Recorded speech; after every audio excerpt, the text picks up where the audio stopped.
किनवट तालुक्यातील सावरगाव तांडा येथे अज्ञात आरोपींनी 40 वर्ष सखाराम मारुती गायकवाड या युवकाचा दगडाने ठेचून खून केला. आरोपी हे पसार झाले होते. पसार झालेल्या अज्ञात आरोपींना पकडण्यात नांदेड स्थानिक गुन्ह्याच्या शाखेच्या पथकाला मोठं यश आलं. हे दोनही आरोपी ताब्यात घेऊन पुढील तपासासाठी इस्लामपूर पोलिसांच्या स्वाधीन केले. 15 डिसेंबर 2024 रोजी रात्रीच्या सुमारास सावरगाव तांड्याजवळील शेत शिवारात अज्ञात आरोपींनी 40 वर्ष सखाराम मारुती गायकवाड या युवकाचा दगडाने ठेचून खून केला होता. सदरील घटना 16 डिसेंबर रोजी सकाळी 7 वाजता उघडकीस आली होती. अज्ञात आरोपी विरुद्ध इस्लामपूर पोलीस ठाण्यात खुनाचा गुन्हा दाखल झाला होता. दगडाने ठेचून खून करणारे अज्ञात आरोपी हे पसार झाले होते. त्यामुळे पोलिसांसमोर तपासकामी हे आरोपी पकडण्याचं मोठं आव्हान उभं होतं.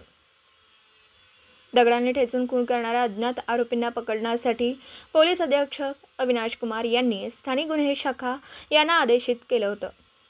त्यानुसार स्थानिक गुन्हे शाखेचे पोलीस निरीक्षक उदय खंडेराय यांनी तपासकामी पथक नेमून या अज्ञात आरोपीचा शोध मोहीम हाती घेऊन जिल्हा पोलीस अधीक्षक अविनाश कुमार, भोकरचे अपर पोलीस अधीक्षक खंडेराय धरणे, नांदेडचे अपर पोलीस अधीक्षक सूरज गुरव व किनवटचे उपविभागीय पोलीस अधिकारी रामकृष्ण मळघणे यांच्या मार्गदर्शनाखाली अज्ञात आरोपी पकडण्यास स्थानिक गुन्हे शाखेच्या पथकाला मोठं यश आलंय.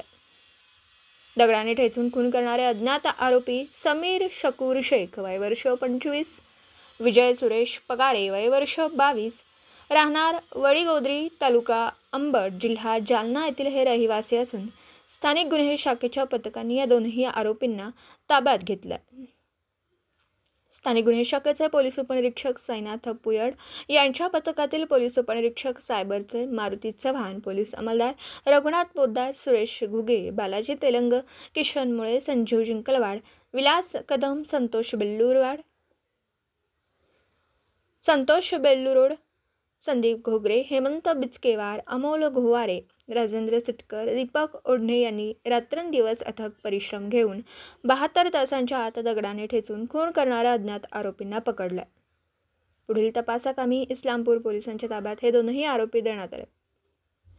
सखाराम गायकवाड व आरोपींमध्ये पैशाच्या आर्थिक देवाणघेवाणीतून वाद झाल्यानेच त्यांचा खून केल्याचं आरोपींनी पोलिसांना सांगितलं. पुढील तपासासाठी आरोपींना इस्लामपूर पोलीस स्टेशनच्या स्वाधीन करण्यात आलं.